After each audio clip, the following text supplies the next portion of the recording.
Because people come to you because you're a problem solver. They want to use your product because it would help them to solve their problems. If they don't have problem, they wouldn't use your product in the first place. Now, not when someone wants to use your product, then he's finding things difficult. That means you are trying to create another problem for someone who came for a solution. If you start applying principles, when we go into UI principles, you are going to see that design is very easy. Just apply principles and see if it will not work.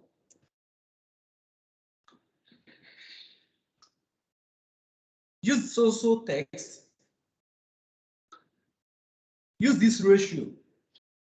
Use this, use that, do this, do that. If you start doing them, you see things will, okay, now, sometimes you go to, you want to access menu. Let's say Jumia. You might go to electronics. You see all the things pertaining to electronics. You can go to maybe mobile phone. You see mobile phones. You go to this place, you see products. You go to this place, you see products. You see how they categorize things based on what you need. Imagine when you want to check maybe mobile products and they give you everything at once. By giving you everything at once, they are increasing the cognitive load. Cognitive load is something that you as a designer should try as much as possible to reduce. You don't want your users to think. Don't make them think. If you are trying to make them think or start reasoning, start thinking before they can use your product, they are going to get frustrated. You should make them to be able to recognize, oh, this is this, this is that. When they see something, they're able to recognize. Because the truth is that human brain is not reliable. I know some of you might not agree, but that's a simple truth. You can't rely on the brain. Now imagine, you know how people remember? People remember through reworking of the memory. How you remember is this. Those things that happen, you'll try as much as possible to act them.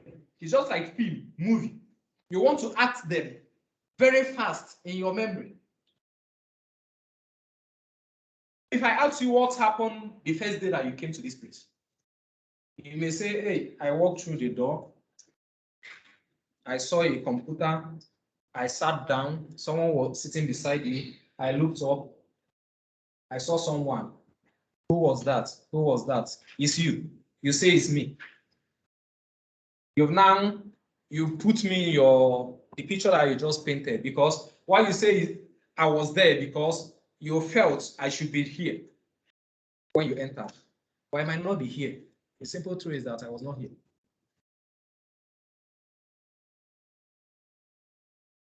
Now, why did you put me in the picture you just painted?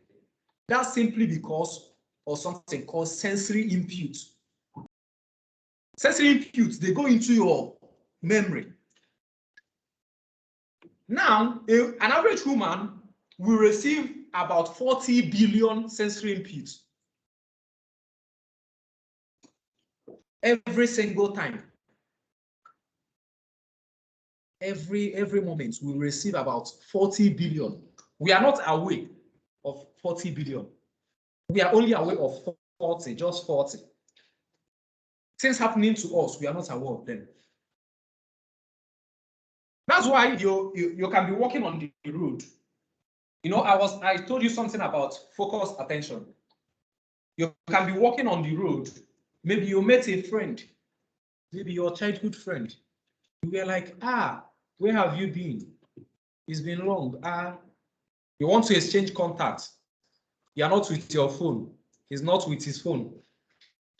So you can't exchange number. You say, oh, call your number, let me memorize it. The person will call his or her number. You want to memorize it. You are chanting the number, walking. And somebody says, hello, sir, you're done. What's the time? Then you probably get frustrated. Are you stupid? Why you get frustrated? Because you've lost that information. That's how humans work. Focus attention. If you are not focused, you can't remember.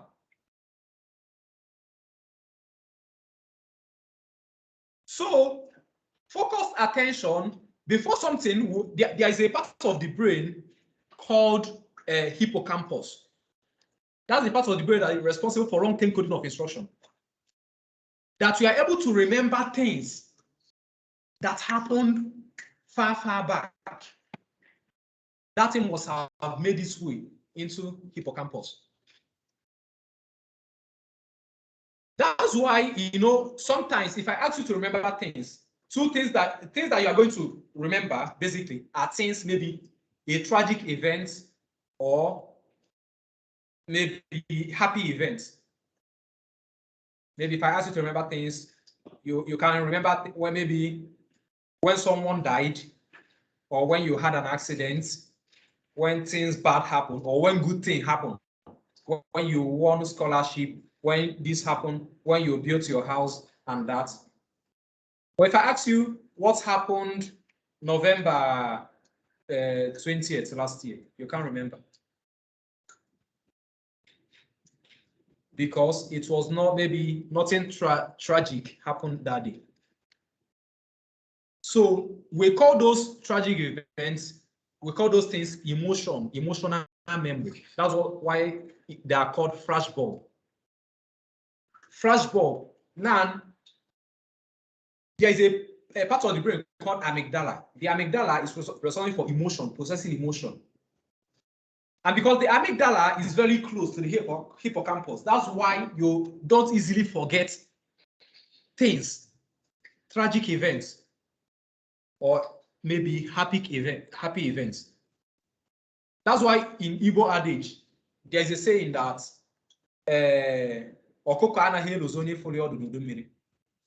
that simply means, just like you have a chick, if you remove the rear feathers, it will never, in rainy season or rainy days, it will never forget you, because that's the part that keeps it warm.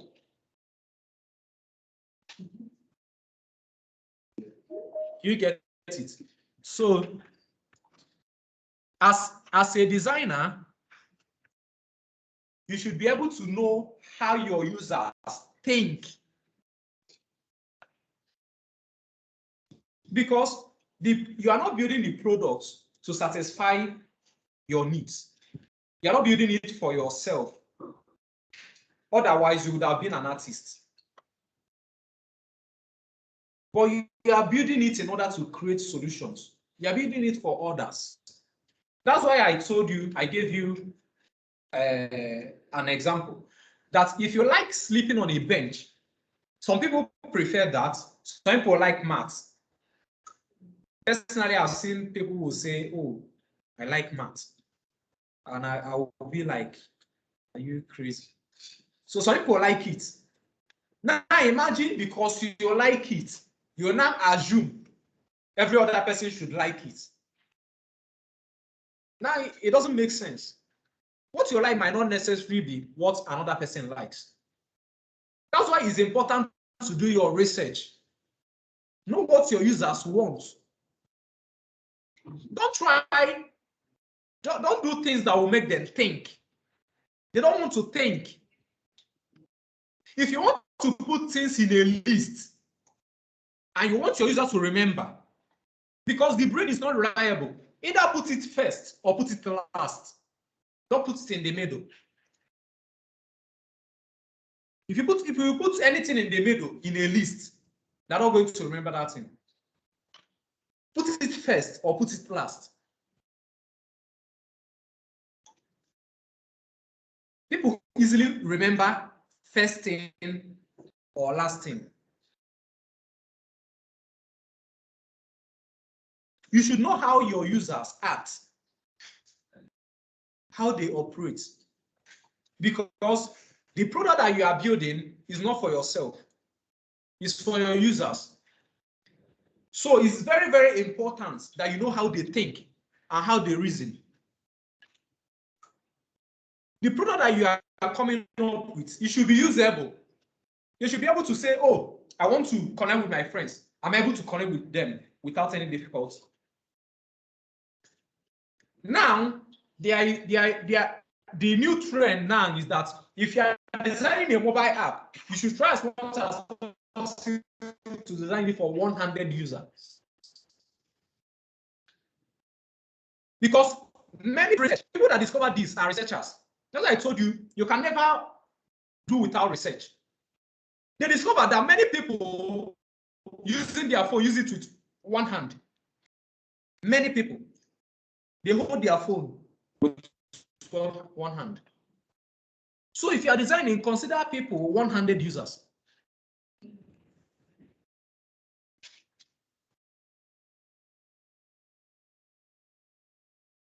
You consider how people are, the orientation, how are they sitting, are they lying down when using your product? Are they doing this? There are things that you consider. Like I gave you an instance, if you are building products, maybe a product that will be able to calculate calories lost. You know that people that will be using your products, they will always be in motion, maybe jogging.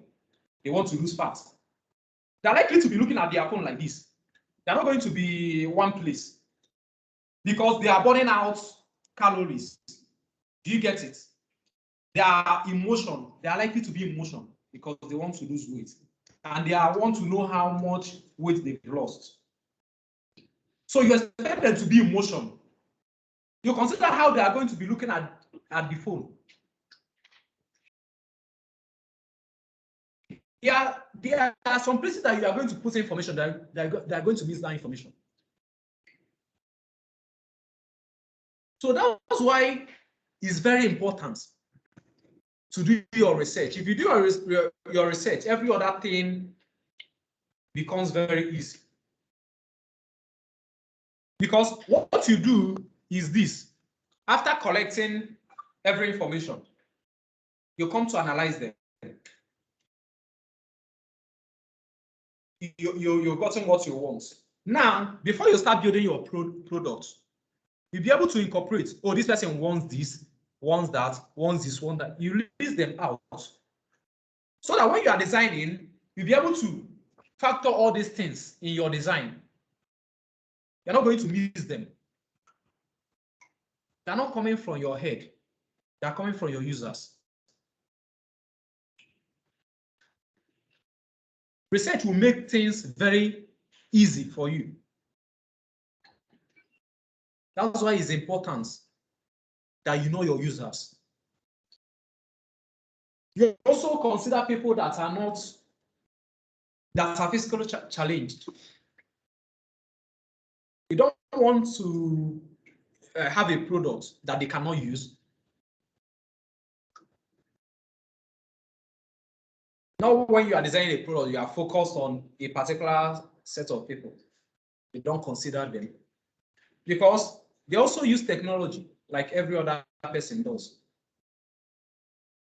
So you should try as much as possible to know that this person, and this person are going to use my product. Then you'll be able to produce something that will be able to solve their problems because they themselves, they have needs. And they want to use that your product to be able to solve their needs. So I don't know if any of you has any question for me. So does it mean you understand everything said? Yes, yes. Slide. Okay, I will share it. You are in the group, right? You're not in the group. Why? Is it Telegram. Telegram? I didn't receive Okay. one. You didn't receive the one. Okay, you're not in the group. Okay, I'm going to no product design group. You're not in the group. Seriously. Okay. Okay. Let me give you my number. Then you can maybe send me message so I can add you.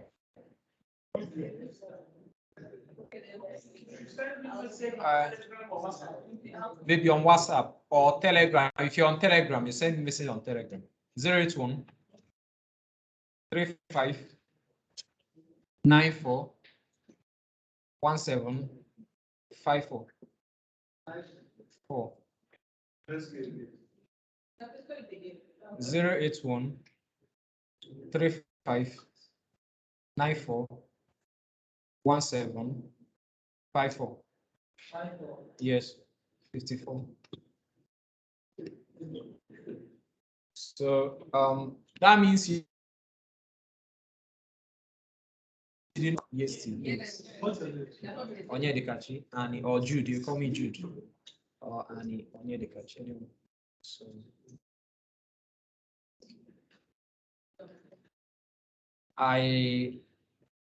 the truth is this. I want us to start using Figma. Do you know why I want us to start using Figma as soon as possible? Because there is no time. Thank you. What's that your name? 5. There is no time. No time to say no time. You get? So I want us to get conversant with Figma. At least by the time we'll get to maybe week 7 or week 6, at least you must have known how to use Figma. Do you get it?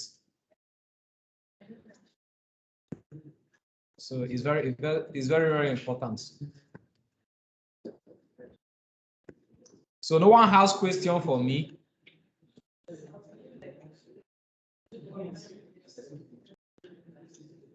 I think someone is saying something. True.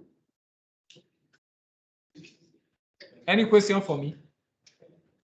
No question. Yeah, yes, I will share the slide. Okay, you have questions tomorrow. Okay. All right. That's very good. Okay. In the absence of any question, I would like to say thank you for listening.